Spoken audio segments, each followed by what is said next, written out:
I like the idea that we're creating a venue where families can get together and do a very, very intense bonding exercise that doesn't involve electronic devices or media, whatever. This has really turned into an artistic exercise for the children, which is very rewarding to see.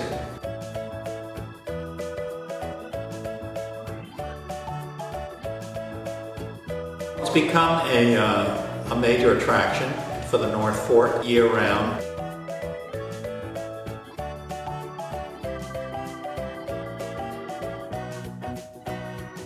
It's a very rewarding activity for me, and one I hope to continue for some time.